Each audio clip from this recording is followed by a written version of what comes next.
Selamat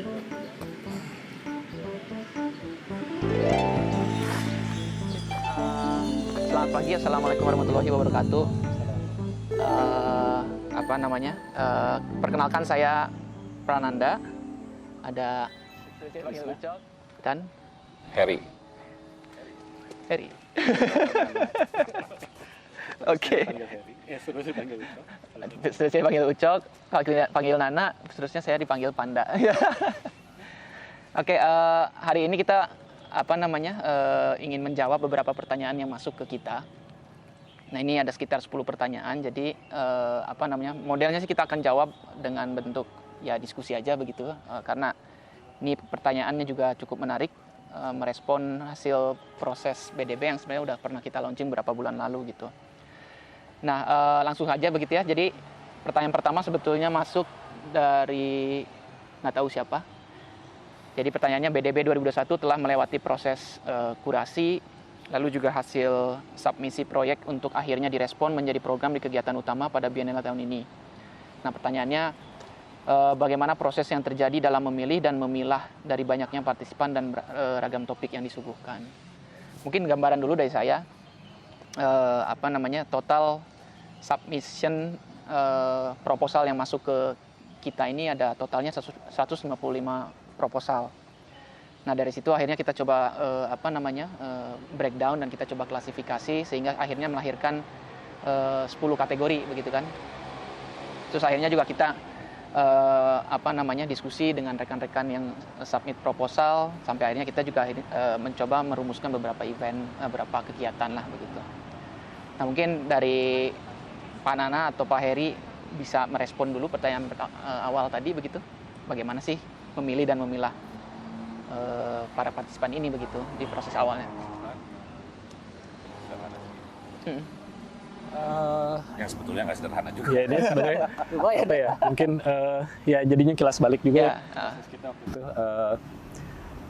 Yang jelas sih dari sekian banyaknya itu yang sebenarnya kita juga sebenarnya nggak ada struktur kan, nggak ada structured mechanism of how we gonna select those. Tapi kita secara organik aja gitu.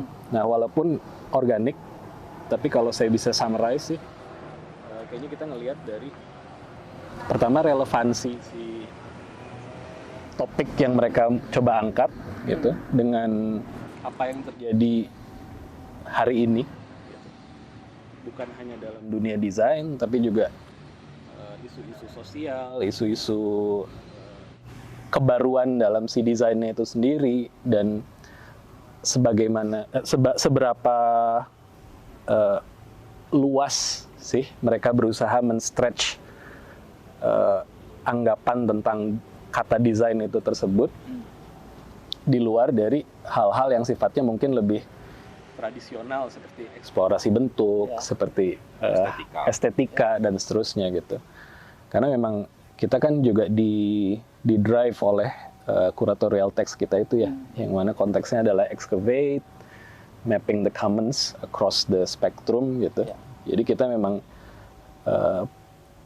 khusus untuk BDB 21 ini memang ada keinginan atau niat atau upaya untuk mencoba ngelihat redefinisi atau anggapan teman-teman gitu tentang desainnya apa sih di luar yang mungkin udah sanctioned atau apa secara institusi gitu, apa sih sebenarnya? Kali sementara sih itu ya. Ya, apa sih bukan pengkategorian ya, mungkin kemudian kita memilah dan memilihnya itu ada faktor juga dari kan ada satu dengan submission lain itu berbeda-beda dalam wilayah bicara. Jadi ada satu yang lebih berbicara dari yang lain, dan itu yang kita coba kelompokkan, dan kemudian dalam konteks kita tuh ada yang lebih di highlight dari yang lain. Itu bukan atas alasan apapun, tapi atas alasan dia lebih berbicara banyak dari yang lain, kayak seperti itu, dan lebih masuk ke dalam konteks teks kuratorial yang kita bikin di awal gitu. semacam ada beberapa keywords kan di awal itu kan, kayak salah satunya mungkin krisis gitu. Seberapa dekat kemudian submission itu dengan apakah kemudian menghadirkan masalah dalam krisis itu, ada masalah, apakah dia sebagai menghadirkan masalah atau memecahkan masalah, atau paling nggak ada upaya untuk kolaborasi, potensi berkolaborasinya dan lain sebagainya gitu. Dan apa sih yang satu lagi, transdisiplin. Transdisiplin juga itu kayak buat kita hari ini kayaknya cukup penting gitu. Apalagi kita masuk ke era baru ini gitu, transdisiplin. Nggak mungkin cuman desain itu cuman wilayah yang selama ini yang seperti yang Nana bilang konvensional tadi gitu. Kayaknya harus ada lebih. Dan satu lagi yang sebenarnya awalnya agak pesimis gitu, menemukan itu ternyata ada gitu. Ada wilayah ketika bicara desain bukan seperti yang kayak dia desain itu merancang ada produk desainnya, tapi dia sebagai proses berpikir gitu. Ada proses berpikir sebagai sebuah strategi, sebagai sebuah kerangka berpikir gitu untuk memecahkan sesuatu gitu. Kayak gitu. Itu yang ternyata ada gitu. Atau nggak tahu, saya awalnya cuma hipotesanya pesimis aja gitu. Padahal sebenarnya ada gitu, cuman gara-gara submission yang masuk jadi oh ya benar ada. Betul. So emang yang menariknya menurut saya juga ketika kita melempar teks kuratorial gitu kan, memang kita berharap ada feedback kan begitu ya, dan ternyata feedbacknya memang luar biasa begitu. Ya ada yang bicara tentang upah dan hak gitu kan. Lalu ada yang bicara tentang inklusivitas dan seterusnya. Dan menurut saya sebetulnya ini adalah kalau saya pribadi sih di luar dugaan ya, karena kita hanya melempar satu curatorial text dengan memunculkan keywords tadi, misalkan eksavasi, yang mana sebetulnya eksavasi pun mungkin kalau misalkan belum ada yang familiar, itu kan kita juga meminjam istilah itu dari disiplin lain gitu ya, umumnya dari disiplin arkeologi.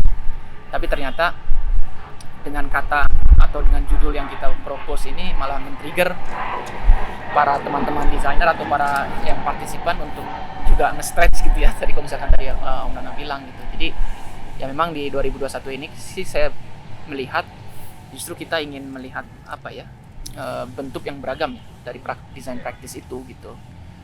Bukan hanya perihal membuat produk akhir yang bagus, yang berfungsi, yang estetis, tapi justru mulai dari proses berpikir, proses berkaryanya, sehingga sampai juga mereka gimana mempartisipasi publik dan seterusnya. Nah, kayaknya sih menariknya di situ ya, gitu ya. So far refleksi kita beberapa bulan ini belum masuk nanti ke November kayak gimana eksekusinya, itu juga sebenarnya sih ya nggak sabar juga ya pengen lihat gitu ya. Jadi kalau balik lagi ke pertanyaan bagaimana memilah dan memilihnya, sebenarnya seperti itu sih. Simpelnya gitu. Meskipun pada prakteknya kemarin itu sangat-sangat tidak simpel. Bagaimana kita berusaha dalam upaya kita ngasih highlight gitu, ngasih lampu sorot ke beberapa isu itu, kita mencoba mengkelompokkan memang kan. Mencoba mengkelompokkan ya supaya amplified gitu, lebih kerasa lagi. Nah, untuk membuat mengelompokkannya itu kadang-kadang ada karena kita ya keterbatasan label kategori itu kadang-kadang kan juga jadi masalah ya. Jadi kalau misalnya apakah benar kemarin itu inclusive design, apakah ini masuk ke tadinya namanya bukan inclusive design, kemudian seperti itulah kayak gitu penamaannya itu, kategorisasi. Ya sebenarnya kan kategorisasi itu sebenarnya cuma memudahkan aja. Ya memudahkan, bukan upaya untuk mensimplifikasi keberagaman. Ya, bukan. Dari partisipan begitu. Ya, untuk memudahkan ngasih lampu sorot di publikasi apa segala macam gitu. Buat orang-orang coba ngelihatnya gitu.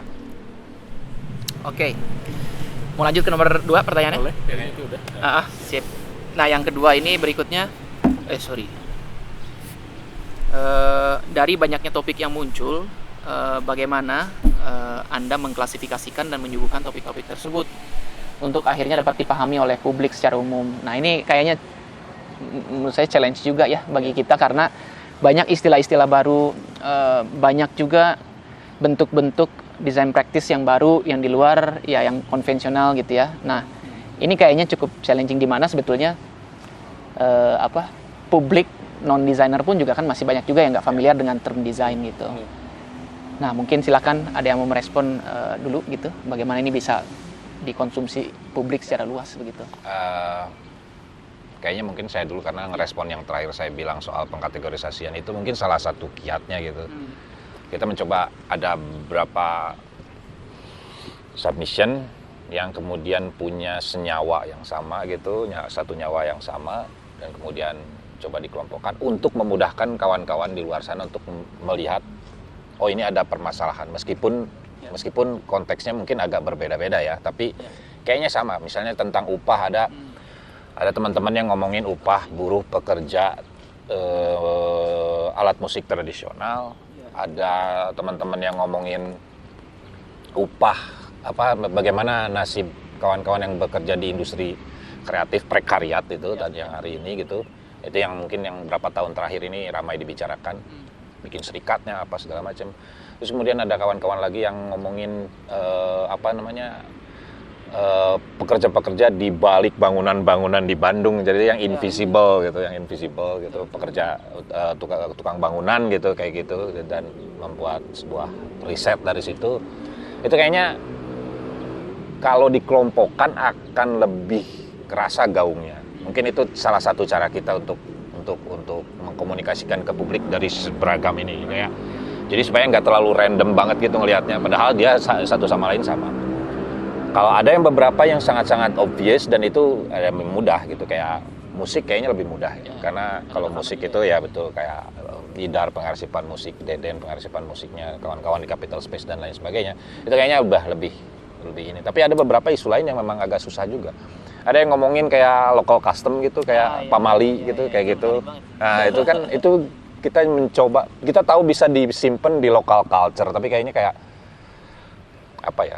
Harusnya ada istilah lain lah apa gitu, kayak gitu untuk memudahkan orang untuk ngelihat kompleksnya masalah gitu. Bukan, sekali lagi justru kita membuat kategori-kategori itu bukan untuk menyederhanakan, tapi justru sebaliknya buat ngelihat kawan-kawan bahwa yang ini kok dimasuk sini padahal dia bisa di sini juga, ini kok bisa di sini, justru itu jadi permasalahan atau kenyataan di luar sana, praktek dan keilmuan di luar sana itu tuh chaos banget gitu, dan yang kita tampilkan tuh cuman apa ya, representasi gitu mungkin, atau mungkin apa ya, submission itu representasi ya kalau buat saya. Submission yang masuk ke BDB itu representasi dari yang, karena banyak banget di luar itu juga saya yakin banyak lagi praktek-praktek yang ada gitu. Mungkin gitu. Ya salah satunya mungkin selain kecakapan berbahasa gitu ya, kita mesti gimana nih menghadirkan ke publiknya juga mungkin dengan pengelompokan itu kayaknya. Mungkin itu dari saya. Iya. Iya benar sih.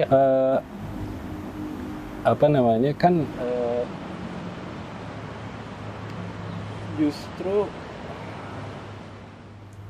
bukan kebingungan ya, tapi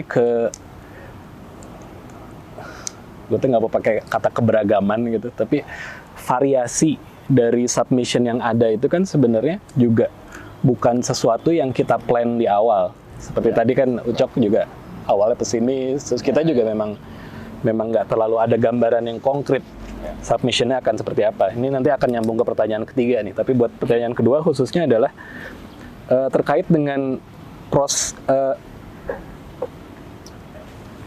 tema ekskavasinya sendiri, yang mungkin perlu kita informasikan juga adalah selain itu berfungsi sebagai tema, ya, yang kita harapkan teman-teman itu bisa merespon terhadap itu, dari sudut pandang kurator pun kita melakukan prosesnya ekskavatif, ya kan? Konteksnya gitu, kita udah mapping gitu, boundary-nya Bandung, ya. Target khususnya yang kita harapkan submission bakal muncul. Walaupun kan pada kenyataannya ada yang dari luar Bandung, luar negeri itu pun ada gitu, dan kita tetap acknowledge dan terima hal tersebut selama konteksnya masih sesuai dengan teks kuratorial. Nah, tentunya itu akhirnya menjadi suatu challenge sendiri ketika muncul gitu beberapa hal yang sebelumnya memang kita nggak memiliki gambaran hal-hal tersebut tuh bakal apa sih yang keluar. Nah, akhirnya memang ya sebagaimana proses analisa artefak ya, atau data gitu. Mau nggak mau memang ada proses upaya untuk kategorisasi yang memang nggak bermaksud menyederhanakan kompleksitas isu yang mereka angkat, tapi simply untuk menyederhanakan for the sake of kita mudah untuk memahaminya. Dari ya ini kayaknya mirip dengan ini mirip dengan ini mirip dengan ini. Menyederhanakan buat kita secara proses, dan juga tadi kata Ucok, menyederhanakan dalam konteks konsumsi publik, gitu. Karena tidak bisa dipungkiri bahwa ini topik ya cukup riet gitu kalau mau di ini gitu, cukup riet. Ini kan karena benar karena masalah sendiri. Sesuatu yang memang hakikatnya lintas disiplin, bukan hanya lintas disiplin tapi juga ada irisan satu sama lain, itu kan untuk memverbalize semua itu tuh nggak cukup dengan satu sentence, nggak cukup dengan supporting image, nggak support dengan documentation, tapi harus dipahami secara holistik gitu. Nah, makanya kita harapannya tuh dengan istilahnya masukin teman-teman ini dalam satu box, yang nanti tiap box itu juga akan ada penjelasannya kan. Kayak misalnya kemarin yang inclusivity gitu, ada masukan, emang seberapa inklusif apa sih kalian gitu? Apakah kalian prepared dengan nanti apabila ini udah dimasuk inclusivity, at the same time di situ nanti tetap ada yang termarginalkan, belum kalau dalam konteks nanti presentasinya di pavilion, apakah teman-teman semua nanti panitia itu sudah siap untuk bisa inklusif terhadap para audiens yang nanti penyandang disabilitas atau apa, secara pelayanan apa bisa, infrastrukturnya apakah sudah disability friendly dan segala macam. Ya itu adalah hal-hal yang nanti akan kita berusaha untuk betul. Kita menyadari itu, kita menyadari bahwa kita dalam hal pengkategorian dan lain sebagainya itu bukan kemudian masalah selesai. Kita menyederhanakan bahasa dan lain sebagainya itu sama sekali enggak. Justru menghadirkan masalah-masalah baru, tapi kan ya itu temuannya gitu maksudnya. Kemudian kita menemukan masalah, ya itu representasi sekali lagi, dan kemungkinan besar masalah di luar sana lebih luas lagi gitu. Sebenarnya sih kalau saya lihat sebenarnya dari kategori yang kita hadirkan itu inginnya lebih men-trigger lagi teman-teman untuk lebih aware gitu. Bukan berarti kita ini adalah solusi begitu ya, bukan berarti seperti desain umumnya lah kita mencari solusi selalu begitu ya. Justru dengan ini kita malah men-trigger diskusi-diskusi baru, pandangan-pandangan baru. Itu yang sebenarnya penting kan gitu. Jadi ini adalah inisiasi awal. Meskipun kita start dari 10 kategori ya. Ya mungkin ada circularity, inclusivity gitu kan. Memang itu yang masuk. Ya kebetulan itu yang masuk. Tapi diharapkan sih sebenarnya nanti akan ada yang terusin juga gitu isu-isu ini. Ngegolangin lah gitu ya. Seperti itu. Iya.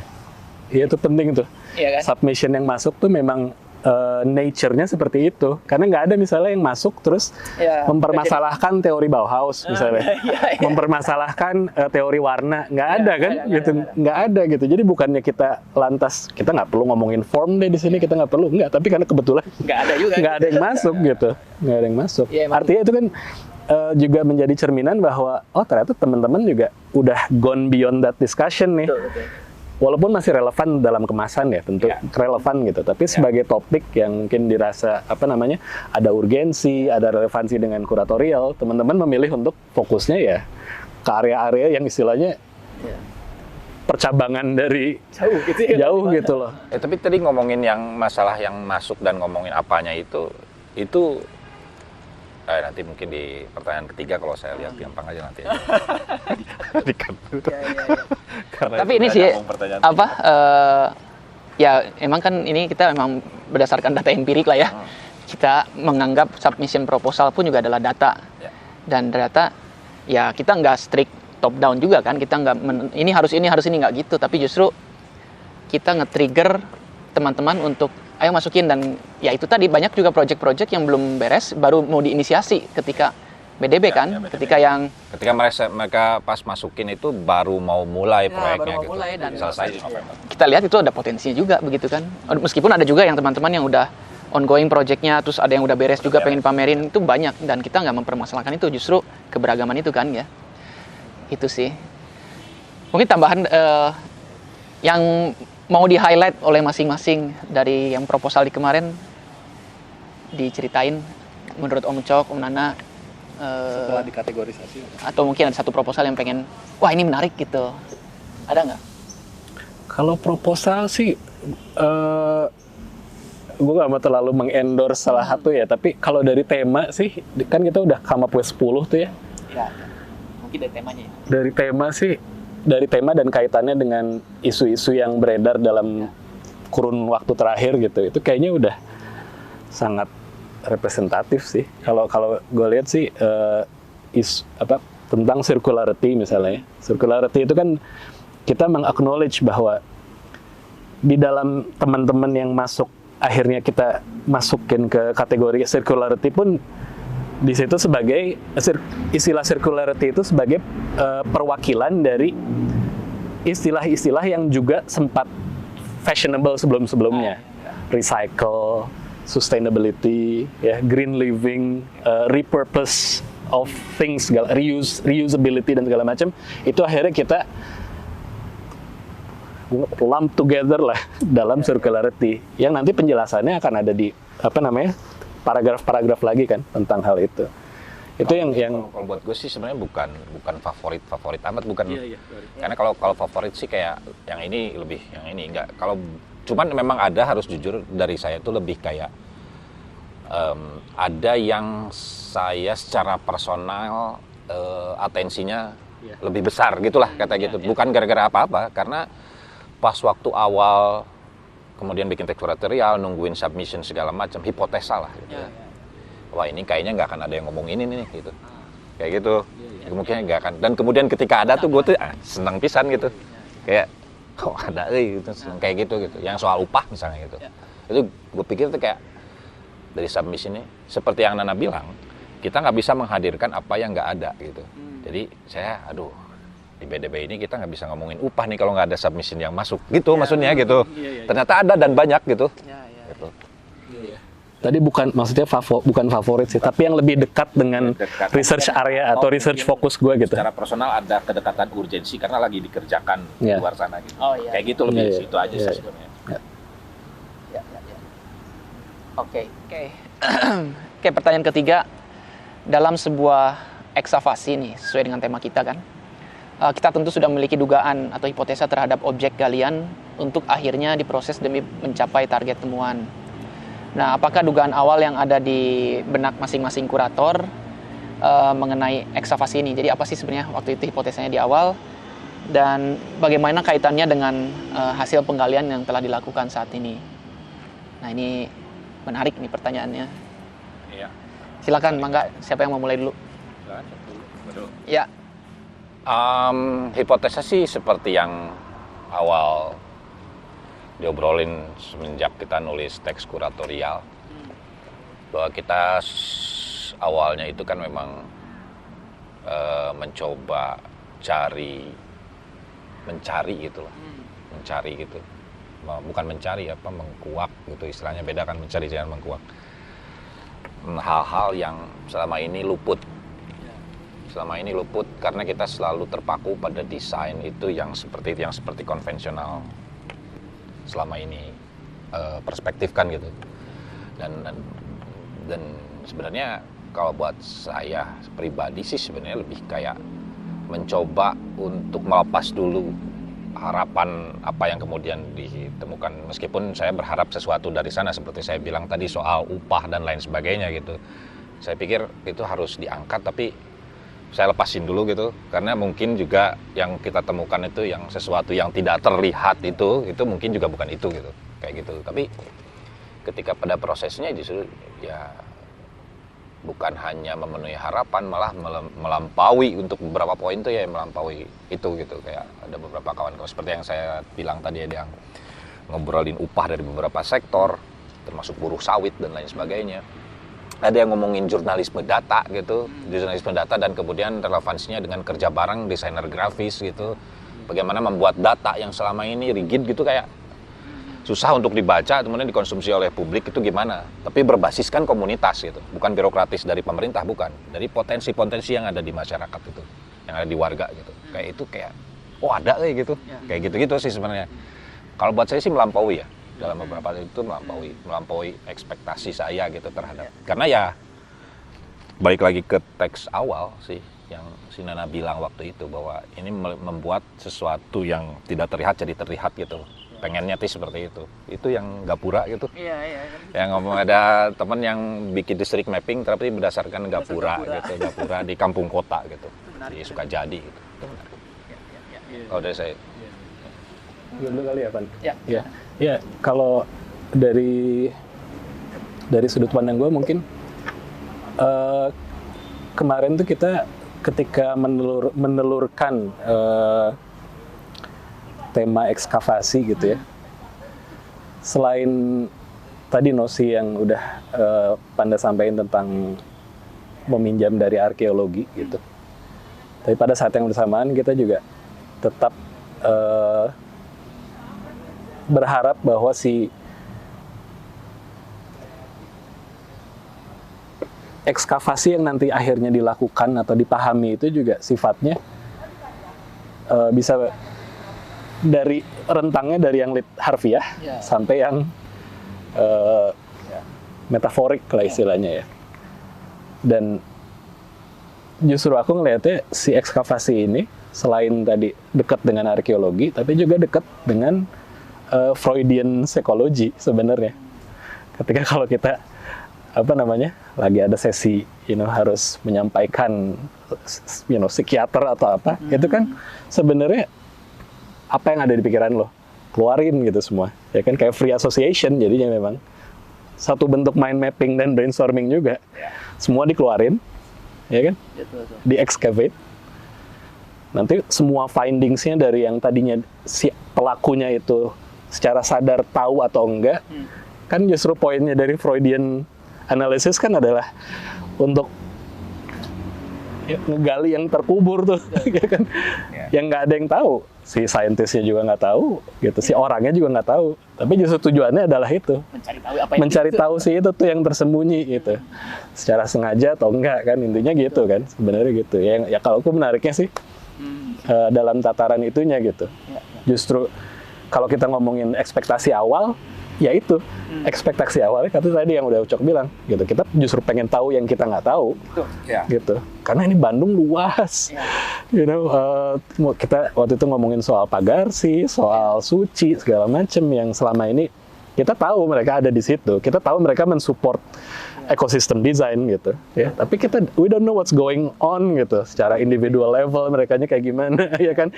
Challenges yang dihadapi kayak yang akhirnya muncul dalam berupa upah dan rekognisi apapun namanya itu ya, gitu. Dan itu justru yang menarik gitu. Dan setelah memang setelah akhirnya muncul ke permukaan, ya justru itu yang kalau dari sudut pandang kurator, oke, what's next nih? Kita bisa apain nih dengan ini? Karena itu tujuan kita kan sebenarnya adalah menampilkan hal-hal yang sebelumnya unthinkable gitu, tidak terpikir. Ya kalau nyambung tadi misalkan ya apa sih yang kita ingin tahu gitu ya, karena memang kita diskusi awal kan bicara tentang desain ekosistem ya, bukan berarti kita hanya men-spotlight dalam hal ini desainer begitu kan. Bukan berarti desainer adalah one man show yang bisa segalanya. Justru dia itu ditopang oleh jaringan yang luas ini. Ya mungkin selama ini kita nggak pernah ngebahas itu gitu ya. Bagaimana kita sebagai desainer ke Pagarsi gitu kan nyetak, atau kita ke Jatayu. Kalau saya desain produk ke Jatayu kan nyari metal. Nah itu kan. Jadi harusnya kita juga bisa melihat itu, dan kayaknya dari awal kita udah memang sepakat untuk melihat di luar yang terlihat begitu ya. Dan kita kan memang pengen melihat sesuatu yang tidak terlihat tuh kayak gimana sih gitu. Dan menariknya ya dari teman-teman yang submit ternyata juga melihat atau mungkin setuju juga dengan hal ini. Akhirnya banyak juga kan proposal kayak ya itu tadi gapura Pagarsi, kuli bangunan begitu, terus juga anak gitu kan. Anak selama ini ternyata selama pandemi anak itu cukup bermasalah bagi kita gitu ya, karena dia dikurung dalam rumah. Ya kalau kita sebagai orang dewasa bisa keluar gitu, tapi anak-anak ternyata seharian di rumah dan itu tuh udah hampir 2 tahun. Nah ini artinya ada teman-teman yang mencoba melihat itu sebagai sebuah permasalahan. Jadi oh iya juga ya begitu, nah menarik juga. Nah ini sih saya nyambung sama ini ya, koran hari ini gitu, namanya Pak Prof. Ariel Herianto. Dia bicara tentang buku gitu ya. Selama ini di balik suksesnya buku ya memang selalu dilihatnya adalah penulis gitu, padahal menurut dia di balik suksesnya penulis yang cerdas, dia bilang ada penerbit, ada editor, ada pustakawan, ada toko buku yang berjasa besar, ada kritikus buku, bahkan sampai ada desainer grafisnya. Nah, kalau percetakan pilihan kita nggak mungkin ke percetakan yang sembarangan kalau kita nggak kenal juga gitu kan. Nah di sini ternyata pas banget di koran hari ini dia juga bicara kalau memang ingin membahas tentang ekosistem buku ya, sebenarnya jaringan-jaringan ini juga di highlight gitu, sampai ke titik terkecilnya siapa sih kontributor terkecilnya gitu. Nah ini kayaknya juga sesuai kayaknya gitu ya dengan kuratori asumsi kita di awal gitu, dan ternyata dari proposal yang masuk juga teman-teman juga sangat care terhadap hal invisible itu untuk dijadikan lebih visible. Iya, iya. Gitu kan? Iya. Iya, dan semua penjelasan ini nyambung banget dengan pertanyaan berikutnya tuh. Ya, sebenarnya. Atau kita mau move on ke situ? Boleh. Iya, gitu. Jadi pertanyaan keempat, kenapa Biennale tahun ini dirasa menjadi waktu yang tepat? Nah ini, kenapa sih ini penting gitu ya untuk bisa kembali mengenali diri kita sendiri? Ini pertanyaannya pertanyaan nomor 1 ini. Iya, mesti ini di awal, yang satu masih sangat teknis. Kenapa sih gitu? Ini kan basic question, pertanyaan yang sangat fundamental gitu. Kenapa sih kita penting untuk mengenal diri kita sendiri, dan apa yang menjadi isu yang paling signifikan? Boleh silakan. Ya, sebenarnya kan ini pertanyaannya tuh, kalau aku ngelihatnya gini, kenapa Biennale tahun ini dirasa menjadi waktu yang tepat untuk mengangkat isu kuratorial tersebut, ya. Kalau di sini kan, dan untuk bersama-sama kembali mengenali diri kita sendiri dalam konteks Kota Bandung. Ya, tadi di obrolan yang sebelum ini kita sempat nyinggung tentang momen yang sama-sama menimpa semua gitu. Bukan hanya di kota ini, tapi di negara ini dan di dunia, di planet ini gitu. Ya, kita sama-sama tahu 2020 itu sesignifikan apa gitu ya, guncangannya terhadap semua lini kehidupan lah. Semua itu the ultimate disruption itu ya. The ultimate disruption. Nah, kalau kita ngaitin dengan waktu yang tepat untuk bersama-sama kembali mengenal diri kita sendiri dalam konteks Kota Bandung, ya jelas lah ya. Di setiap krisis, apalagi krisis yang udah berurusan dengan hidup dan mati, itu pasti mau nggak mau isu pertama yang muncul dalam benak itu adalah keberlangsungan hidup, ya kan? Hal-hal yang sifatnya eksistensialis jelas gitu. Gue bakal survive nggak, segala macam. Ya. Dan akhirnya kalau kita kaitin dengan pertama mungkin ya, teks kuratorial. Itu kan bentuk refleksi kita juga gitu. Setelah tahun kemarin nih, apa sih yang ada nih sekarang? Ya kan? Apa sih yang ada gitu? Dalam ranah desain nih apa sih gitu? Karena kita nggak bisa dong maksain desain harus sedemikian, wong realitanya udah seperti itu kok gitu ya. Dan alhamdulillahnya kan syukur-syukur ternyata pas waktu kita nemuin keberagaman submission tersebut yang tadi Ucok udah singgung, secara majority itu nggak ada nih yang ngomongin form, estetik segala macam. Karena apa? Karena yang akhirnya hal-hal yang sifatnya kemasan, keindahan segala macam itu udah jadi prioritas ke 2000 sekian setelah dihadapi sama 2020 yang indah-indah gitu. Realitanya udah enggak. Iya. Tidak ada. Iya kan? Kalau maupun ada yang indah, ya indah dalam konteks post-apokaliptik. Indah dalam konteks dystopian, ya kan? Hal-hal yang itu akhirnya kita mengkaji ulangnya beauty dalam kondisi tersebut gitu. Jadi aku pikir kalau dari kontekstual banget gitu. Kita nggak bisa menafikan apa yang terjadi di 2020. Atau setidaknya saya secara pribadi nggak mau tuh kita jadi sesuatu yang eskapis gitu. Enggak, wong kita ya kalau kita ngikutin Arundhati Roy misalnya, dia bilang the pandemic is a portal, ya kan? Dia adalah suatu portal yang bisa dimanfaatkan untuk kita mengimajinasi ulang dunia yang baru ke depannya kayak apa sih, gitu. Nah itu yang sebenarnya berusaha kita trigger kan lewat teks kuratorial tersebut, gitu. Lanjut, enggak? Ya itu sih intinya emang 2020 itu kita kayak dihadirkan secara utuh gitu kalau krisis itu seperti apa, meskipun krisisnya itu udah lama. Krisisnya udah lama. Pandemi itu cuman memperlihatkan aja secara jelas gitu bahwa yang seringkih apa kita gitu. Sebenarnya kita di hadapan krisis itu ringkih, cuman kita nggak menyadari, dan kemudian datang 2020 dan semuanya kayak semacam reset gitu kayak. Dan kita kembali, kan itu momen kayak ketika ada krisis itu momen yang cocok untuk introspeksi dan lain sebagainya gitu. Nah dari situ juga mungkin latar belakang semua teks kuratorial kemarin yang kita obrolin gitu. Jadi kayak ketika memang ada krisis dan kita berusaha untuk memulihkan atau membalikan krisis, selalu harus mulai dari mana? Harus mulai dari mana? Kalau misalnya konteksnya desain, berarti desain itu memecahkan masalah dan menghadirkan masalah. Kemudian mau seperti apa gitu, kayak gitu. Kalau dari saya sih kemarin tuh kayak lebih ke memulai lagi untuk karena konteksnya gitu, memulihkan krisis itu yang versi versi beberapa kawan-kawan termasuk saya adalah kembali lagi dari awal, diradikalkan dari dasarnya. Berarti kalau buat saya lebih kayak menggali potensi apa yang punya di lokal, mengkuak gitu. Makanya kenapa ekskavasi itu kita cuma mengkuak, karena untuk kerja-kerja memulihkan krisis atau membalikan krisis itu perlu kolaborasi, dan ketika kolaborasi kita harus tahu dulu, kemudian mempetakan dulu emang kita punya modal sosial apa, kita punya warisan sejarah apa, kita punya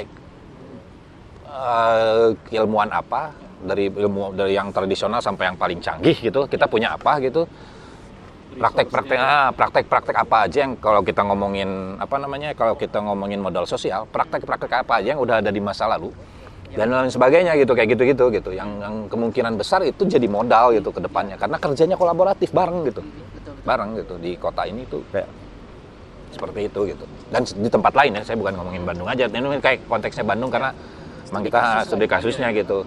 Saya pikir balik lagi ke situ gitu, kerja karumput dan lain sebagainya. Dari situ juga kemudian kita sekaligus kita melihat ulang desain, sekaligus kita menggugat apa yang namanya kreatif selama ini gitu. Bandung kota kreatif itu kan kalau buat saya perlu digugat gitu. Sambil melihat gedung itu. buat saya kan sebenarnya itu perlu digugat gitu, kreatifnya seperti apa memang gitu, seperti apa gitu. Dalam konteks krisis itu kreativitas itu ada di mana gitu. Mungkin itu. Oke. Sebetulnya sih ini meskipun pertanyaannya dalam kembali mengenal diri kita sendiri di konteks Kota Bandung, tapi sebenarnya sih isu ini sebetulnya yang ingin kita promote ke skala lebih luas lagi begitu. Meskipun ya tadi setuju studi kasus kita emang di Bandung begitu.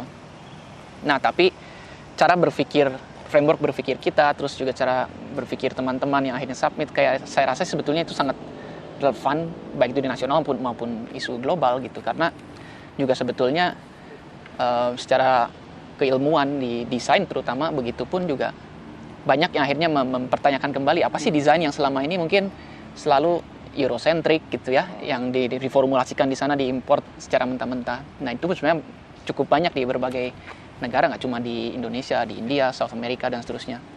Jadi ini sih sebenarnya sangat relevan untuk mempertanyakan ulang. Dan kalau misalkan pandemi ini adalah gerbang awal, saya sih setuju, karena krisis mengenai desain ya, saya coba tarik ke desain itu sebenarnya udah ada. Desain kita tuh kering istilahnya begitu ya. Apa sih desain kita ini, kita udah tahu, udah rasakan ya, tapi kita nggak tahu apa sih permasalahan di desain ini, sehingga akhirnya ada pandemi dan akhirnya kita mulai, oh ternyata ada permasalahan yang selama ini kita pahami tentang desainnya. Mungkin selalu bicara tentang ya solusi, keindahan, fungsionalisme dan seterusnya begitu. Nah ini akhirnya teman-teman atau kita semua bisa merefleksi di tahun 2020 setelah ini gitu ya. Oh ternyata desain yang kita punya yang kita pahami tuh ada yang salah begitu ya.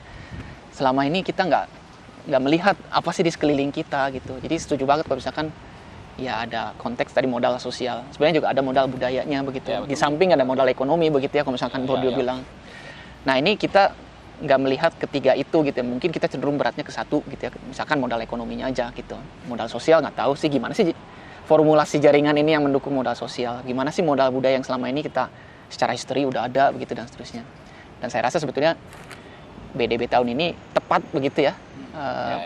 Secara isu, secara submisi dari teman-teman gitu. Dan ya menariknya di situ sih gitu ya. Kenapa urgent gitu? Akhirnya kalau misalnya balik lagi pertanyaan kenapa dirasa waktu yang tepat, ya memang momennya tepat aja sih gitu ya. Ya betul, momen yang tepat. Iya kan? Yang menggali potensi itu kita karena ya seperti yang tadi itu, kalau kita ngarepin solusinya itu udah udah nggak bisa top down. Kita udah nggak bisa ngarepin solusi-solusi itu kayak misalnya dari negara gitu, itu udah terlalu naif gitu. Makanya kenapa kemudian ini menggali potensi lokal dan lain sebagainya yang bacot-bacot tadi itu sebenarnya tuh akarnya itu kemudian kata kuncinya adalah pemulihan krisis. Pemulihan krisis itu kita nggak bisa mengharapkan sifatnya yang birokratis, nggak bisa gitu. Pengalaman sejarah dan yang kemarin jangan jauh-jauh 2020, pemulihan krisis itu nggak bisa sifatnya dari atas ke bawah gitu, ada solusinya ini gitu, nggak. Kita harus gali-gali potensi itu. Kalau menggunakan sustainable, karena selama ini juga pada akhirnya yang diciptakan secara birokratis itu bukan memulihkan krisis, bahkan memperparah krisis. Oke. Pembukaan ruang hidup sekarang apa segala macam, karpet merah buat industri ekstraktif dan segala macam. Ya. Nah, kalau misalkan dikaitkan ke isu desain gitu, sebenarnya kan kita tahu ya bahwa ini tuh udah ada krisis. Bahkan sebelum pandemi kritis juga kondisi kita, meskipun kita nggak tahu ya karena mungkin berasa normal aja semua. Nah, kalau misalkan ditarik ke konteks desain begitu, sebenarnya apa sih yang bisa dilakukan oleh desain begitu? Kan maksudnya isu makro ya, isu yang sangat kompleks dan ya mungkin nggak bisa cuma diselesaikan dengan perspektif let's say ekonomi, politik. Itu selalu kan melihat pendekatannya seperti itu. Nah, kita sebagai katakanlah di dunia desain ya, karena memang kita forumnya Bandung Design Biennale gitu. Si desain ini bisa jadi apa sih sebetulnya gitu? Apakah dia bisa jadi katalis dari berbagai disiplin untuk melihat atau menanggulangi krisis gitu ya? Atau seperti apa? Silakan mungkin. Kalau nyambung ke khusus pertanyaan barusan sih, ini mangga ya, ntar ada masukan lagi. Cuma aku mikirnya gini, kan ketika disodorkan dengan istilah desain pun, pemahaman orang beragam ya. Baik yang dari yang pernah mengenyam pendidikan desain maupun orang praktisi yang otodidak ataupun yang publik gitu. Nah, mungkin ini saat yang tepat untuk menggarisbawahi bahwa desain itu adalah apapun upaya ya, yang dimana di situ melibatkan kreativitas dari pelaku-pelakunya dalam mengupayakan suatu hal yang menuju kepada sebuah solusi. Menuju kepada sebuah solusi loh, bukan solusinya sendirinya. Gitu. Kalau memang ada solusinya mah enggak. Gitu. Kalau nggak ada ya nggak masalah. Kalau nggak ada ya nggak apa-apa. Tapi kita creating nodes gitu, creating pathways menuju sesuatu yang solutif gitu. Itu aja dikembaliin ke esensi itunya aja desainnya. Ya. Jadi apapun kendaraannya, mau kendaraannya tadi estetik, mau yang non estetik atau apa segala macam, tapi foundation berpikirnya mungkin itu gitu. Oke. Kalau buat saya justru yang ini momen tepat yang kayak ini tuh momen tepat buat kembali ngelihat konteks kata desain itu sendiri, justru diradikalkan lagi gitu tadi yang saya bilang gitu. Desain itu apa sih? Apakah memang mendesain seperti yang kita bilang? Karena yang selama ini yang kita pahami tapi nggak banyak orang pahami adalah desain sebagai proses berpikir dan strategi.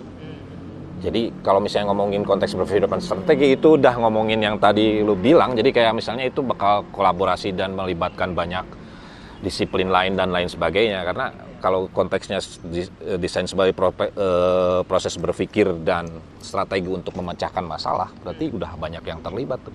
Bukan cuma memperindah doang, bukan cuma ngomongin warna, bukan cuma ngomongin fungsi ini, form ini gitu kayak gitu, tapi kayak makanya kenapa di teks kuratorial itu salah satu keywordnya adalah transdisiplin. Karena emang itu yang dibutuhin hari ini. Gitu. Itu nggak bisa satu hal itu berjalan dengan sendirinya gitu, nggak. Kayak itu kalau buat saya. Ya, dan desain sebetulnya bisa jadi cara berpikir untuk transdisiplin. Ya, dan kalau misalnya pertanyaannya tadi bakal sejauh apa itu, ya kebayang sejauh apa ketika desain berfungsi sebagai proses berpikir dan bikin strategi itu bakal sejauh apa itu unlimited. Ya, mungkin karena kalau kita misalnya di akademis saja kan ya, itu kan sering fokusnya tuh kepada the end product kan, ya kan, the end product. Nah, kita mencoba mere-evaluate si prosesnya tersebut dan juga penghargaan ulang terhadap proses yang terlibat sih sebenarnya. Karena balik lagi ke 2020 akan sangat sulit kalau kita fokusnya hanya pada end product gitu. Iya. Ya kan? Karena end product itu seringkali menegasikan tadi keberagaman action yang atau praktek yang terjadi di yang lokal tadi gitu. Betul. Ya kan? Ya Lokal itu sih tadi. memang permasalahannya kan. Apa kan bisa bayangkan? Selalu kan kalau di sini persepsinya ya apa sih konkret, solusi konkret, ya kan? Selalu begitu kan, dan akhirnya sebenarnya kalau memang ternyata kita fokusnya di proses dan ujungnya ternyata men-trigger orang untuk meneruskan lebih konkret lagi solusi kan nggak masalah juga begitu ya. Bahkan sampai akhirnya menggunakan desain untuk memformulasikan wacana berpikir baru pun sebenarnya nggak masalah begitu. Bahkan ketika gini, bahkan ini menarik tadi ngomongin solusi konkret. Bahkan ketika ada solusi konkret pun, itu masalah nggak akan selesai di situ. Ini contoh kasus, saya langsung ke hal-hal praktis ya. Ada beberapa kawan kemudian ketika pandemi datang dan kemudian ada krisis pangan dan krisis distribusi makanan dan pangan dan sebagainya. Itu kemudian ada inisiatif-inisiatif warga bikin mutual aid. Bikin posko dapur umum dan lain sebagainya. Itu solusi konkret, betul nggak? Itu solusi konkret. Ketika kemudian negara tidak bisa berfungsi, kemudian warga harus saling bantu dong. Kayak gitu, itu solusi konkret. Masalah nggak selesai di situ.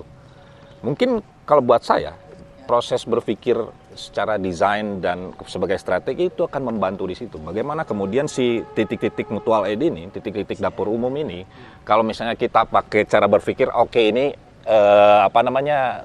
cara berpikir desain gimana sih? Ada ini, ada prototyping, ada apa gitu, bikin sesuatu, bikin jaringan supaya efektif gitu, resource di sini supaya gimana bisa nyampe sini. Sampai makanya kita butuh di lokal itu modal teknologi dari yang mulai tradisional sampai yang paling canggih itu kita bisa apa? Kita bisa bikin app nggak buat orang-orang akses, buat ada surplus di Bandung Barat dan kemudian di Bandung Timur kekurangan tomat itu bisa diakses. Kayak gitu maksudnya. Kayak gitu, bisa nggak gitu kan? Itu meskipun sekali lagi, meskipun udah ada solusi konkret itu butuh juga. Betul. Iya. Iya, kalau balik ke tadi pertanyaan tentang design thinking atau methods gitu ya. Kalau aku ngerasanya salah satu tahapan yang mungkin juga kita cenderung lebih titik beratkan dalam proses excavation yang sifatnya lebih emansipatif ini, itu justru di poin empathize-nya. Ya itu tahap awalnya itu. Empathize itu kan tahap awal. Kita empathize dengan apa namanya, siapa yang mengalami gitu kan, audience-nya, tujuannya segala macam. Tapi seringkali itu di skip tuh. Karena tadi fokusnya udah langsung ke end product. Padahal setiap stage itu tuh nggak bisa di-accelerate for the sake of ngegolin suatu proyek, apalah itu di situ. Tapi kita spend time a lot nih dalam empathize-nya gitu. Itu kita seringkali di-skip dari itu. Kita lihat nih teman-teman di bawah tuh apa sih sebenarnya. Ya, jadi itu lebih dari sekedar cuman istilah atau tahapan yang terus diajarin gitu. Oh, empathize gini. Enggak, empathize itu juga takes time loh gitu. Oke, pertanyaan berikutnya. Wah, ini singkat pertanyaannya. Apa tanggapan teman-teman kurator terhadap pernyataan menggali dari jauh? Silakan Pak Ucok. Kalau konteks yang di BDB ini sebenarnya nggak dari jauh sih. Maksudnya kaki kita di Bandung gitu. Kalau dari jauh mungkin kayak mempetakan skena hardcore di New York, anjing itu kayaknya jauh itu. Kayaknya kalau di Bandung kayaknya nggak jauh ya. Mungkin nggak tahu ya, kalau itu persepsi saya gitu dari jauh. Kayaknya nggak dari jauh. Ini semuanya bahkan fenomena beberapa submission yang hadir itu adalah orang-orang yang selama ini berkelindan di Bandung yang beririsan juga dengan kita dan lain sebagainya. Banyak banget malah. Meskipun ada beberapa kawan-kawan baru ya yang ini ada ini ternyata ada si ini gitu, ada Capital Space gitu, ada siapa gitu, itu baru gitu. Ada juga beberapa kawan-kawan yang kayak selama ini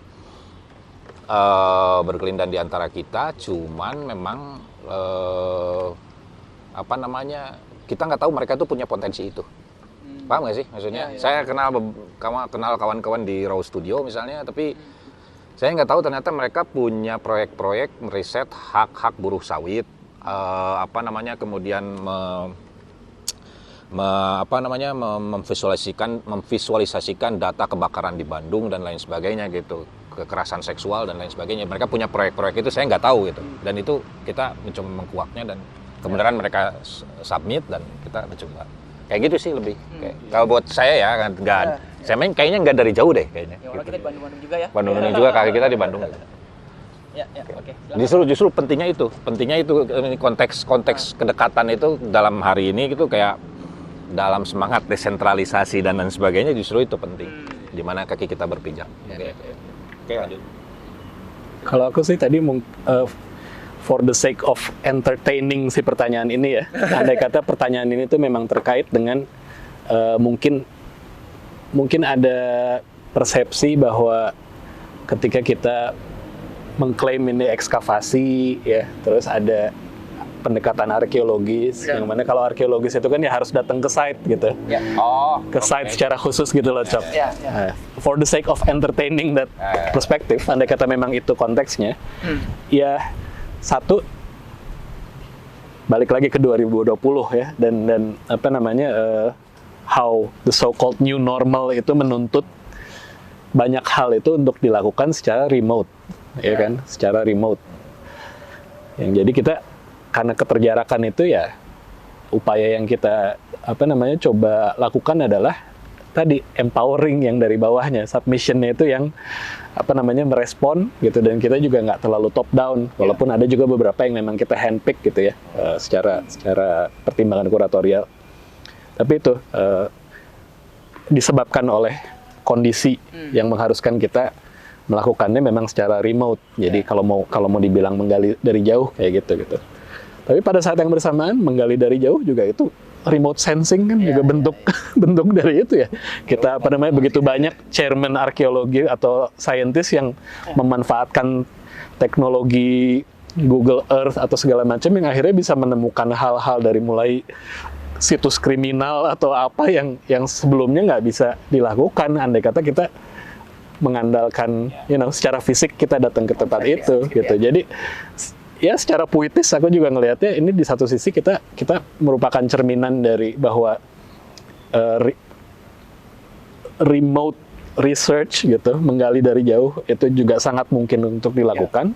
Lagi pula toh kita juga nggak 100% dari jauh. Kita ketika ada respon gitu, contoh konkret misalnya dari submission yang kita anggap ini kayaknya bisa digali lebih jauh, akhirnya kita invite teman-teman itu untuk bisa ngobrol secara langsung gitu. Jadi kayaknya menggali dari jauhnya itu step awal mungkin ya. Tapi dari situ setelah muncul findings ini kita berusaha probing lebih dekat lagi dan lebih intens lagi gitu. Kalau konteksnya itu. Iya, kalau konteksnya itu. Kalau buat gue sih sebenarnya itu. Ya. Oke.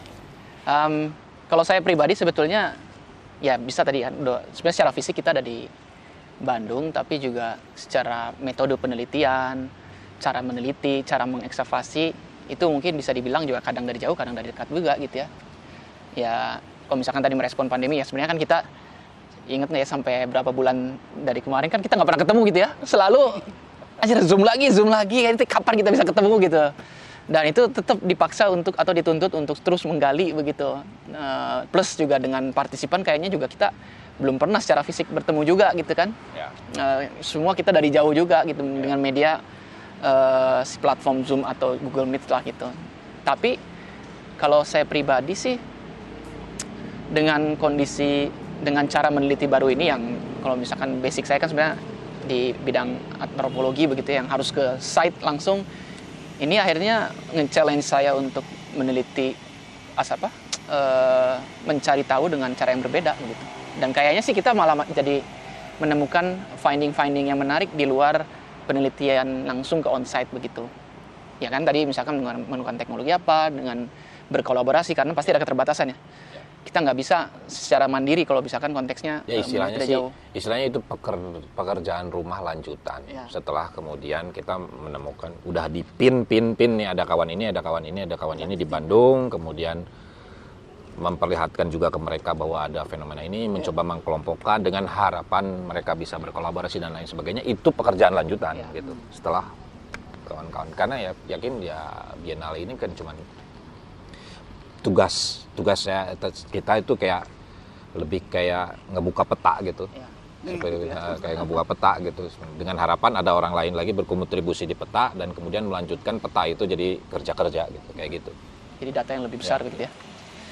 Oke, kita lanjut ke pertanyaan berikutnya ya.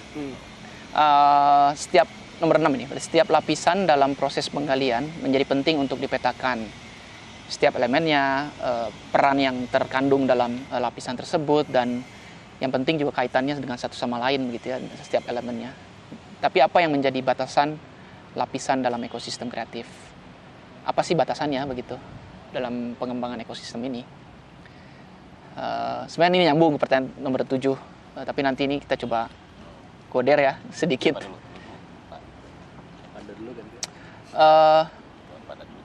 Kalau dari saya sebenarnya batasan tergantung pertanyaannya. Maksudnya tergantung kita mempersepsikan batasan itu apa, boundary itu apa, karena secara geografis ya kita punya imajinasi Bandung sebesar itu misalkan.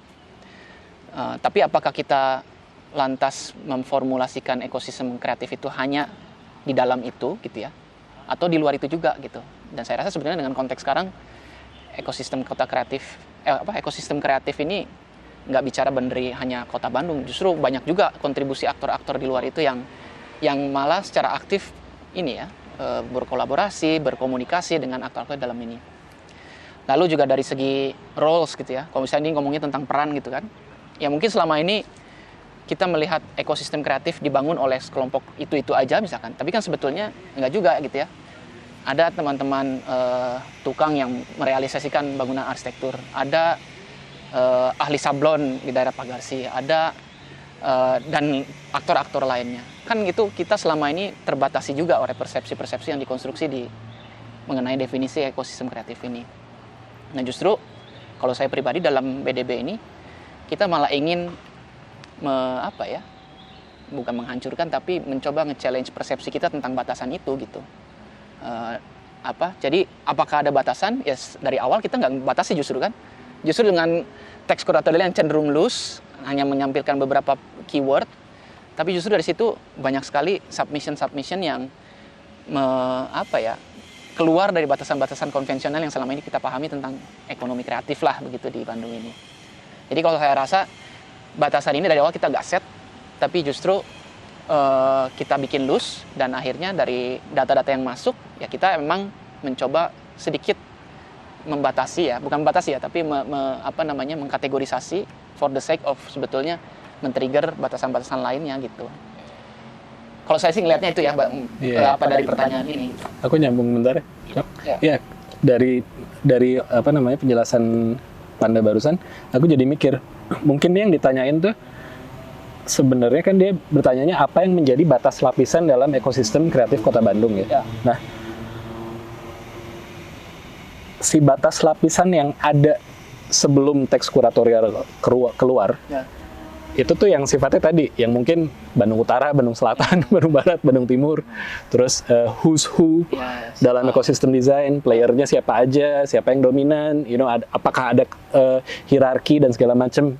Aku ngelihatnya gitu ya. Tapi kan sebenarnya itu akhirnya besides the point.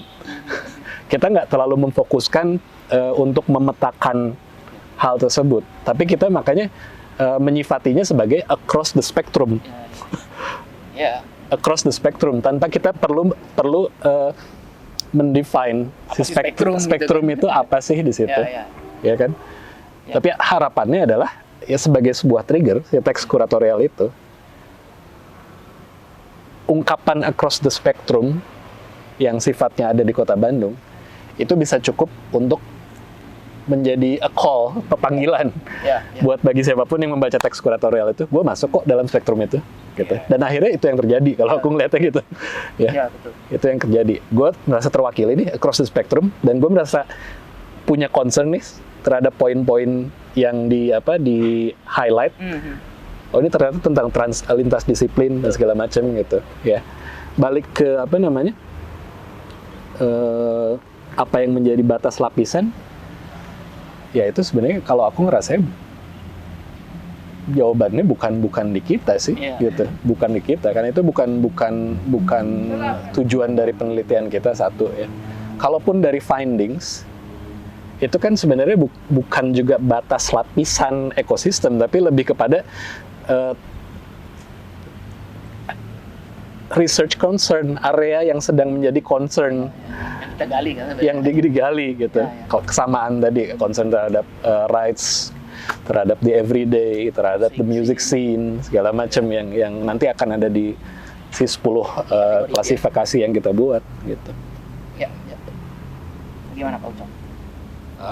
Tadi sebenarnya udah diwakili sama Panda, jadi perkara batasan itu sendiri sebenarnya justru memang yang sedang redefinisi atau apa istilahnya, redefinisi atau ditinjau ulang atau ditantang untuk melihatnya kembali gitu, karena emang selama ini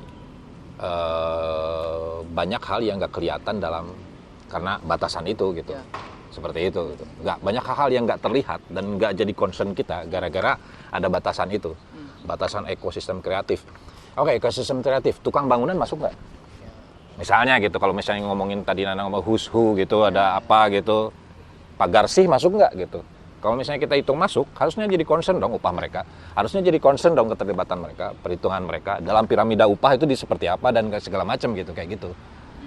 Maksudnya gitu, kalau misalnya memang itu ada batasan, justru batasan itu yang sedang kita buka dan kemudian ngundang kawan-kawan masuk semua gitu untuk ngelihat apa yang selama betul, karena itu pas kebuat saya bahas soal ekosistem kreatif itu nyambung sama keywords lain soal the invisible itu yang nggak terlihat kalau buat saya. Ya, ya. Ada yang nggak terlihat, jadi karena ada yang nggak terlihat, itu harusnya kita jangan terlalu ini, justru kita harus mempertanyakan batasan yang selama ini ada gitu, dan kita mencoba nggak ngeset dulu batasan seperti apa, kayak gimana gitu.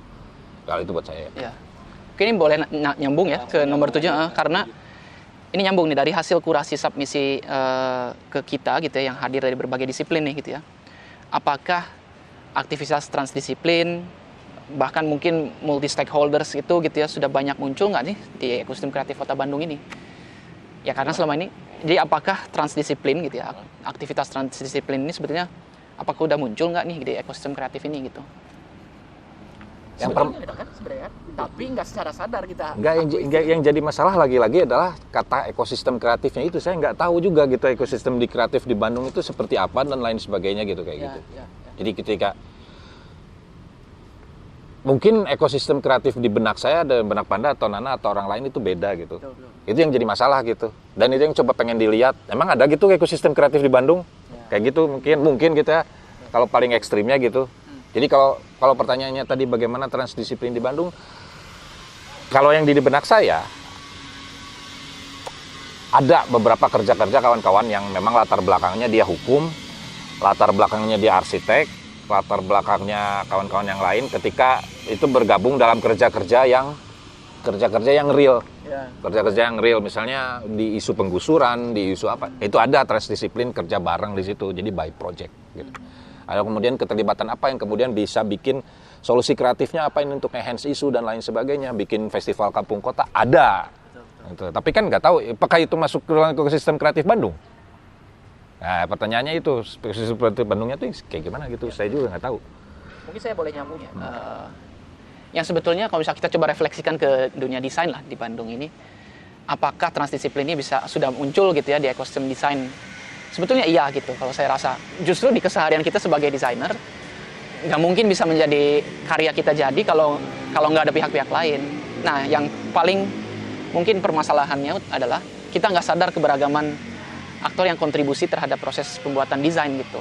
Yang selama ini mungkin kita hanya fokus ke aktor-aktor tertentu gitu kan, atau kelompok-kelompok tertentu yang selama ini mewakili istilahnya ekosistem Bandung teh kumasi gitu kan, hanya nu eta teh munculna.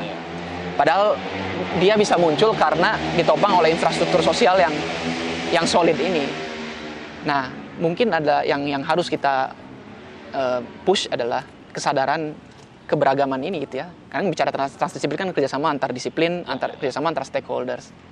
Artinya sesimpel driver Gojek yang selalu mengantar hasil printan kita gitu ya, dari Akbar Print misalkan, diantar kita. Dia kan punya roles juga gitu ya. Kalau nggak ada dia, kita nggak bisa kasih ini ke klien kita misalkan gitu kan. Atau sesimpel teman-teman notaris yang selalu concern membantu pembuatan PT studio desain. itu apakah ya itu kan, atau yang membantu pembuatan haki gitu kan, itu kan juga punya roles. Kalau nggak ada mereka ya gimana kita bisa survive atau bisa kita bertahan. Nah, kalau saya sih sebetulnya justru membuat melalui BDB ini ya kita harus aware dan kita harus lebih mengakui juga peran-peran yang sekecil apapun yang ada di ekosistem ini gitu. Sehingga kita bisa bicara tentang ekosistem gitu. Nggak mungkin kita sendirian kalau di ekosistem kan. Ya betul. Kalau ngomongin ekosistem ya iya, kan? harus dikuak juga dalam rantai-rantai produksi itu. Ya, rantai ini kan. Siapa gitu. Betul. Kayak gitu sih. Mungkin Pak Nana ada. Iya. Sebenarnya kan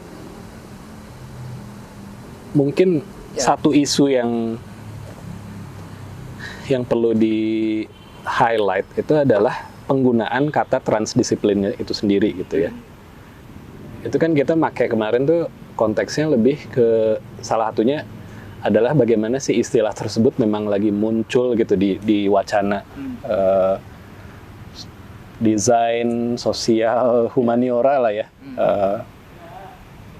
dalam tataran akademis. Tapi kalau pada tataran praktek, Bandung mah udah gitu pisan sebenarnya. Secara nggak sadar. Bandung tuh udah transdisiplin dari dulu, gitu. Iya kan? Ya betul. Yang tadi saya sebutin gitu. Karena kaitannya gue sih ngeliat itu memang jati diri resiliensi Bandung, ya, adaptability, kan kaitannya dengan gitu ya. Ketika seseorang itu dia willing untuk melakukan sesuatu yang mungkin bukan di luar ininya dia, di luar previous kebiasaannya dia atau apapun namanya itu. Nah itu yang akhirnya udah di brace, dikategorisasikan sebagai suatu yang transdisiplin. Memang kalau dalam kaitan dengan BDB ini, mungkin fungsinya adalah untuk mensosialisasikan hal tersebut. Iya. Jadi kedepannya bisa secara sadar nih, gitu, ngelakuin. Oh ya, gue tuh selama ini melakukan sesuatu yang transdisiplin gitu, yang ternyata kaitannya. Oh ini tuh gue ternyata valid juga nih secara keilmuan. Gitu nggak sih? Kadang kan mungkin sesuatu yang kita sebagai habit aja gitu, sebagai kebiasaan, nature, dan emang orang kia gitu. Sebenarnya yang lu lakuin tuh transdisiplin gitu, ya kan? Iya, betul. Ketika melakukan suatu, misalnya social campaign atau apa namanya, tentang disability atau segala macam, tapi pada saat yang bersamaan udah mikirin soal ini gimana ya bisa ini dikomunikasikan secara menarik ke publik, udah mikirin estetik flyer dan segala macam, itu kan pada hakikatnya ya transdisiplin gitu. Betul. Menurut saya ya, gitu. Ya lebih kayak, kalau sekarang sih lebih kayak mengkuak siapa dan siapanya, dan kemudian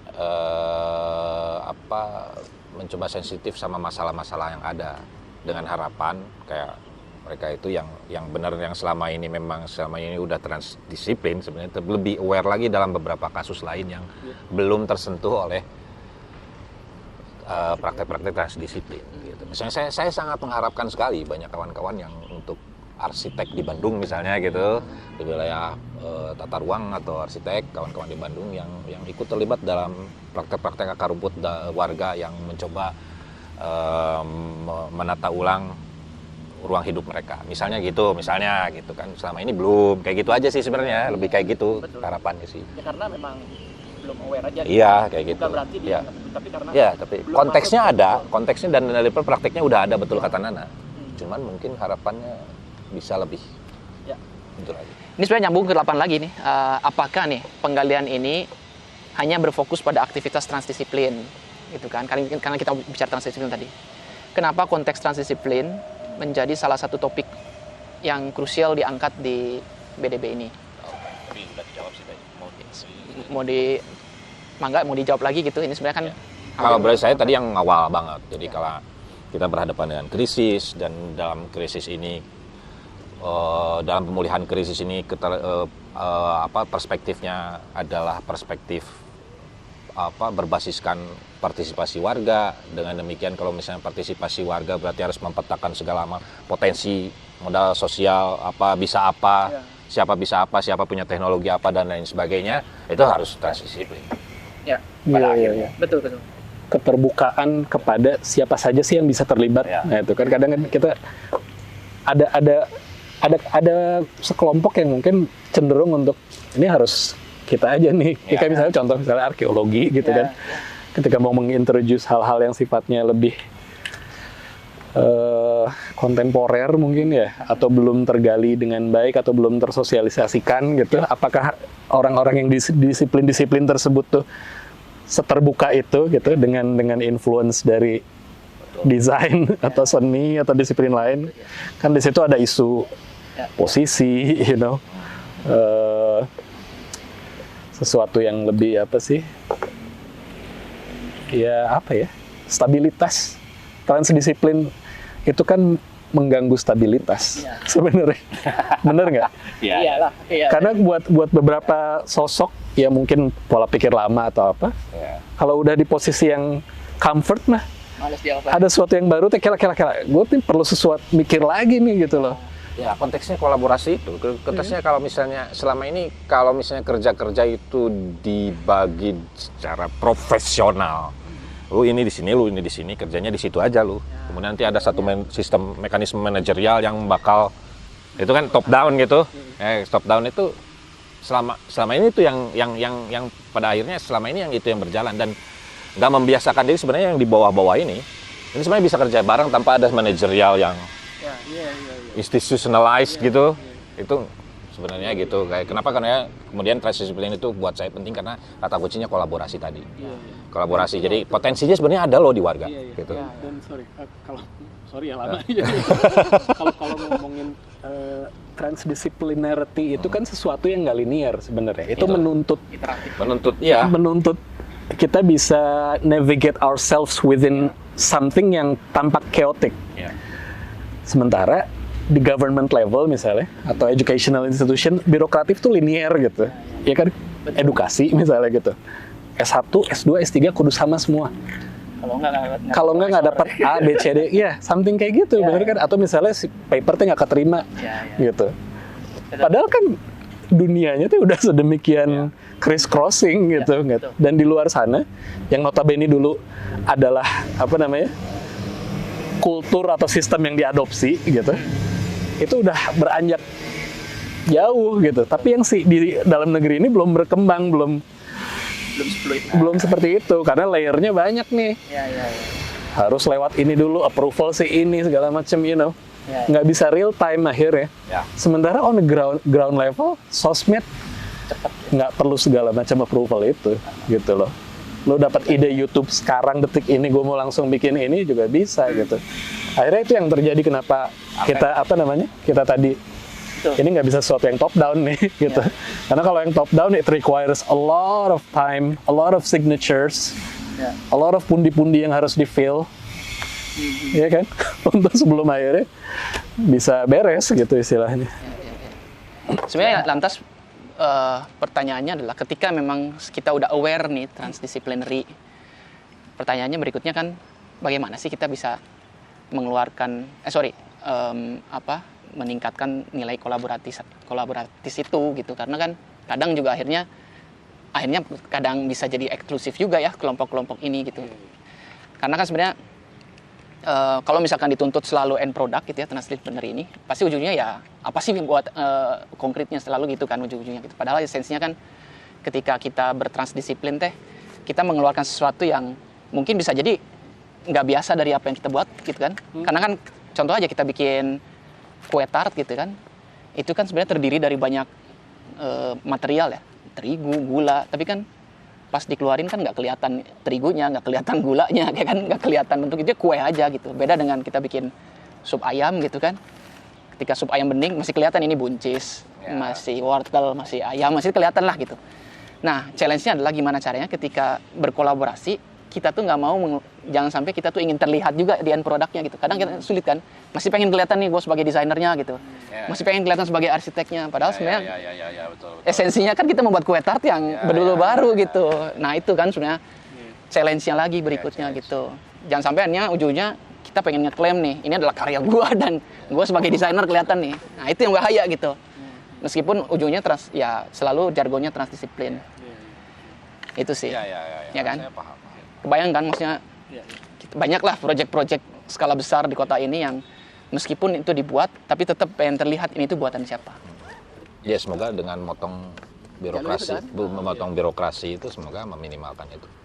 Karena ini udah birokrasi, udah ada kepentingan vertikal, nanti yang di vertikal itu klaim bahwa itu kerja salah satu politikus gitu, kayak gitu untuk pilkada, kayak untuk capres gitu, segala macam klaim-klaiman gitu. Ya, padahal itu kerja kolaboratif warga gitu. Itu kan maksudnya. Betul. Ya, tapi sebelum ada nanti pertanyaan atau sanggahan seputar itu, kalau gue rasa sih kita bertiga cukup meng-acknowledge ya bahwa itu sebagai satu kenyataan, ya udah gitu, wayahna gitu. Tapi yang mau kita gulirkan itu adalah opsi-opsi lain ini yang juga bisa dilakukan in addition to that. Bahwa kita nggak punya misi untuk menghilangkan ini sih kalau menurut gue. Ya tetap itu ada. Mah udah human nature gitu ya. Tapi justru gimana caranya ada pengimbang ini, balance of power-nya gitu, balance of mindset, mungkin segala macam gitu.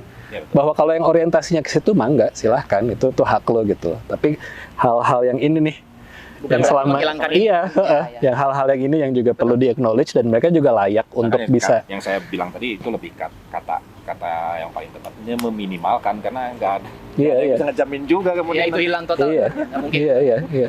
Meminimalkan itu potensi. Kita menyeimbangkan ya. Gitu. Oke, pertanyaan berikutnya ini mungkin sebagai penutup juga ya. Solusi apa sih sebenarnya yang diharapkan muncul di program BDB 2021 begitu. Terus kalau misalnya bisa dilanjutin ke 10, tidak dapat dipungkiri gitu ya, sebuah peta akan terus mengalami pembaruan. Proses pemetaan pada Biennale kali ini tentu diharapkan dapat memantik masyarakat luas untuk akhirnya dapat terus menggali berbagai nilai yang ada di lingkungan sekitarnya. Nah, apakah yang menjadi parameter keberhasilan untuk akhirnya dapat dikatakan bahwa masyarakat telah menikmati serta dapat melanjutkan hasil ekskavasi BDB tahun ini? Jadi yang pertama adalah apa yang diharapkan gitu ya dari program BDB, dan kedepannya apa yang kita harapkan juga dari masyarakat begitu. Silakan, mau dijawab dulu? Dulu. Ya, boleh mana dulu? Bentar ya. Sebenarnya ini banyak hal yang udah di-address di atas ya sebelumnya secara sporadis, tapi ini secara spesifik kalau dari sudut pandang saya sih berdasar obrolan tadi dan juga diskusi kita selama ini, ngelihat finding segala macam. Kalau aku ngelihatnya ini menarik karena solusi-solusi ya. Jadi dari pertanyaannya sendiri udah meng-acknowledge plurality of the solution. Dan memang itu yang sebenarnya menjadi highlight dari kuratorial kali ini, bahwa fokusnya adalah untuk menggali opsi-opsi atau alternatif-alternatif solusi yang sifatnya jelas decentralized, localized gitu ya, very subjective, tergantung komunitas-komunitas yang ada yang akhirnya mensubmit proposal ya, multidimensi gitu. Dan apa namanya, sebenarnya kalau ini mau sekalian jawabin yang sesudahnya ya, yang harapan agar masyarakat bisa menikmati dan dapat melanjutkan sebenarnya ini spirit ini gitu kan, bukan hanya di BDB 2001 tapi selanjutnya juga gitu. Iya ya, itu sebenarnya udah menjawab dari semua hal yang akhirnya muncul dengan keberagaman yang ada, yang akhirnya kita upayakan untuk diklasifikasi dalam 10 kategori yang ada. Itu sebenarnya dari yang 10 itu aja udah menjadi 10 estafet sebenarnya. 10 tongkat estafet ya, untuk secara continue mungkin bisa diambil oleh siapapun yang terinspirasi oleh contoh-contoh kasus yang ada.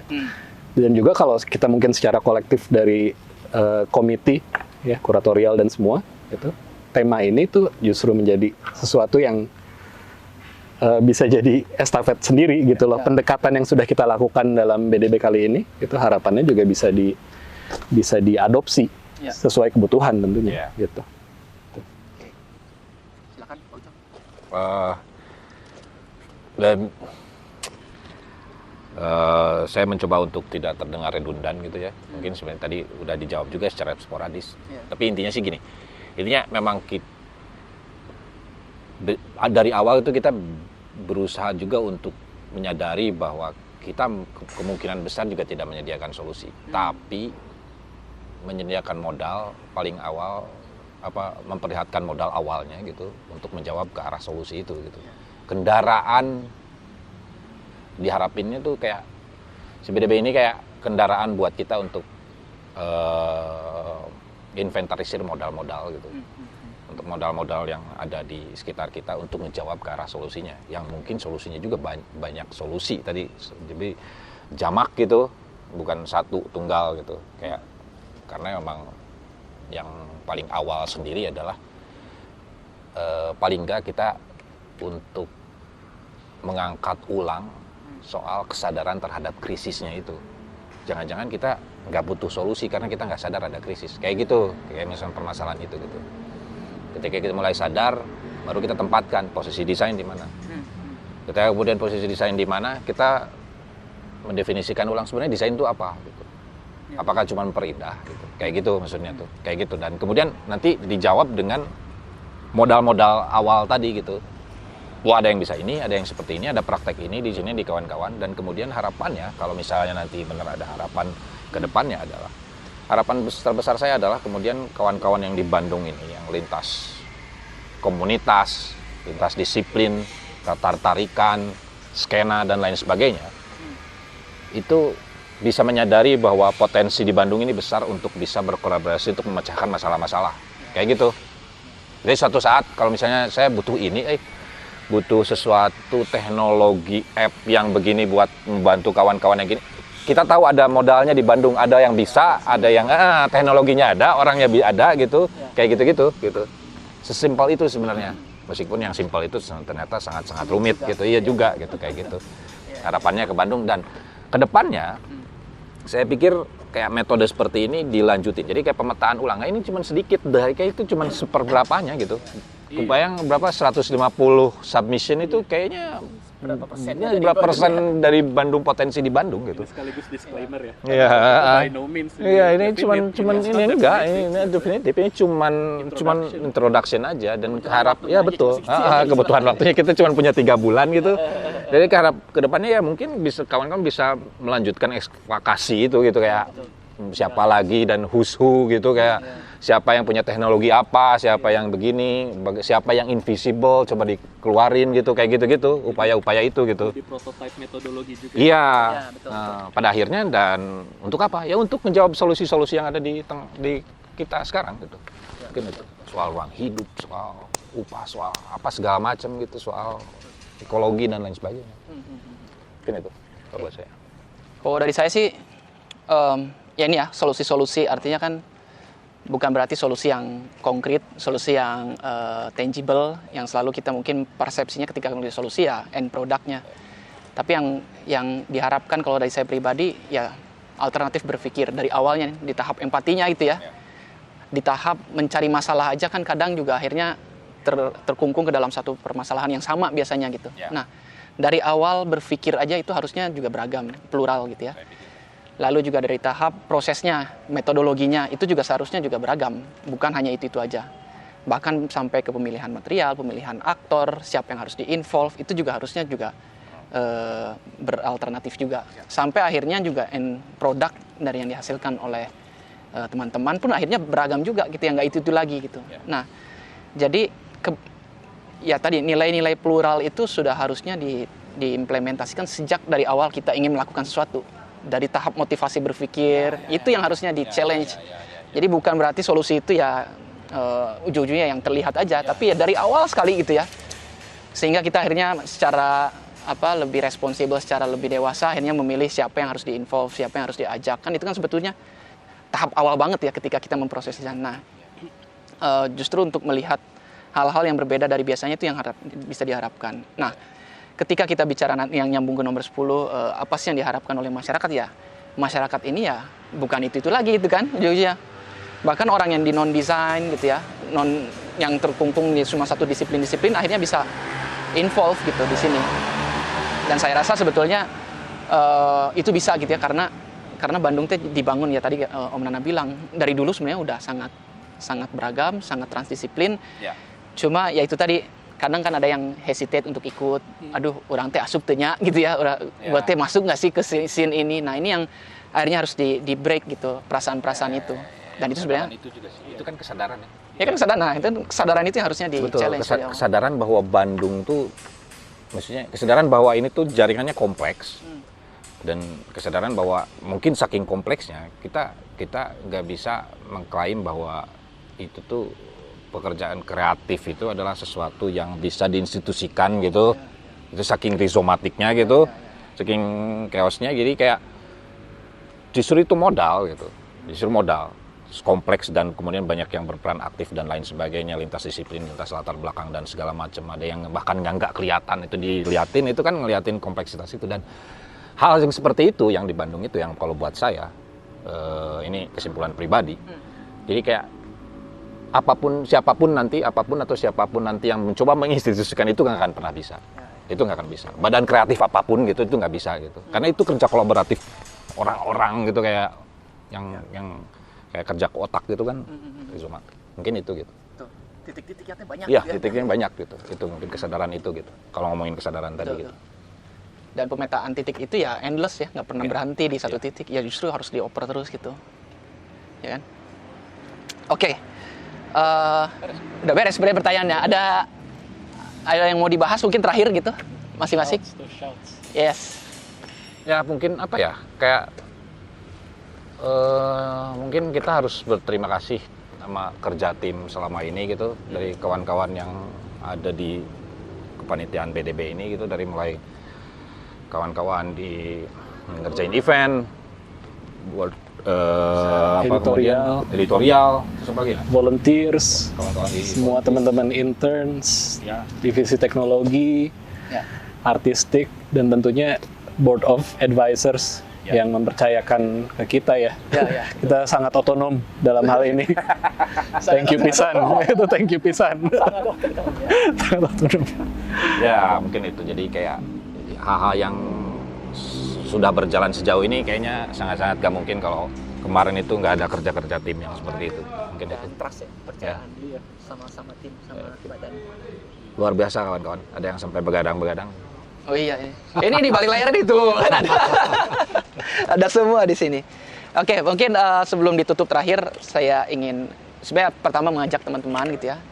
Meskipun ini judulnya Bandung Design Biennale Bandung gitu, tapi kalau saya pribadi berharap sebenarnya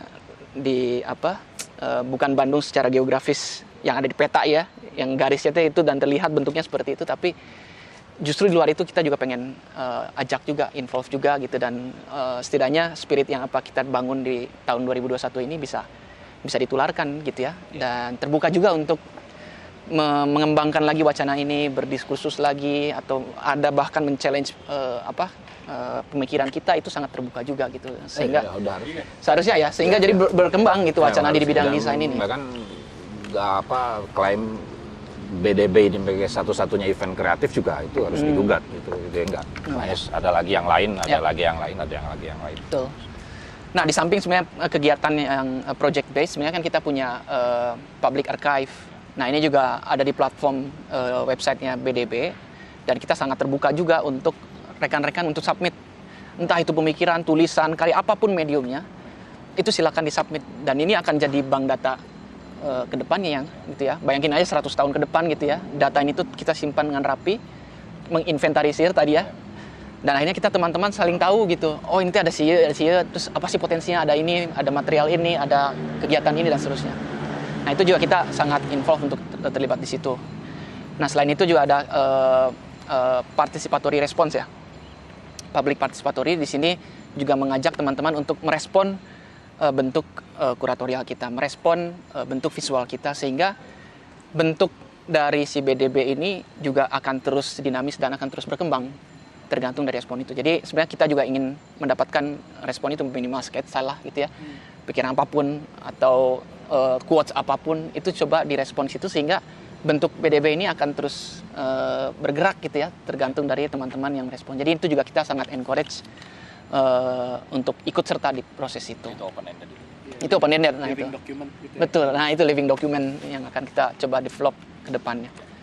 Nah, terakhir sih BDB berarti sekitar 20 harian lagi, ya kan? Karena kita akan mulai 5 November. 20 harian, 20 sekian hari menuju 5 November pembukaannya gitu. Jadi secara ofisial kita mengundang juga rekan-rekan untuk ikut. Dan bakal banyak ya programnya kan. Jadi kita baru nyebutin soal itu submission kan. Submission. Ada beberapa yang bukan submission base yang kayaknya kawan-kawan akan tertarik, ada beberapa kawan-kawan yang akan ngomong soal apa yang enggak tadi disebutin gitu.